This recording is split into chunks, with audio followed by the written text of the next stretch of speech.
Alors que le monde cherche des réponses sur la façon de se remettre du Covid-19, la Chine a signalé que le développement de son économie nationale serait une priorité. Mais comme le suggère la nouvelle expression à la mode double circulation, elle promet également de créer de meilleures conditions pour les marchés étrangers. La nouvelle stratégie suscite d'intenses discussions dans le milieu universitaire.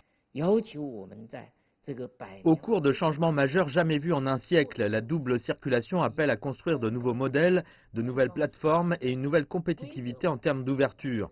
Cela appelle à une normalisation et une institutionnalisation de meilleure qualité et plus élevée, fondée sur l'innovation et motivée par la demande intérieure.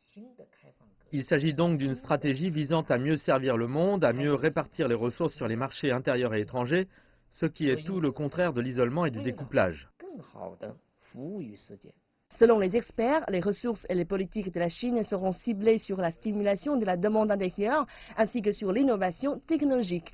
Ils affirment que cela se traduira par une urbanisation plus grande, des chaînes d'approvisionnement plus efficaces et des avantages pour le secteur financier. En libérant le plein potentiel de la demande intérieure, les experts soutiennent également que cela permettra à son tour de promouvoir et de soutenir les marchés étrangers. Avec une série de politiques centrées sur le thème de la circulation intérieure, la demande intérieure va encore s'accroître. Cela inclut la demande possible de biens étrangers, ce qui attirera certainement les investissements étrangers.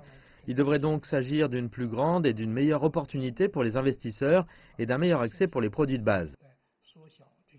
Les analystes soutiennent que l'initiative suivra la stratégie de longue date de la Chine de rééquilibrer son économie et son ouverture tout en répondant aux nouvelles tendances et aux incertitudes mondiales.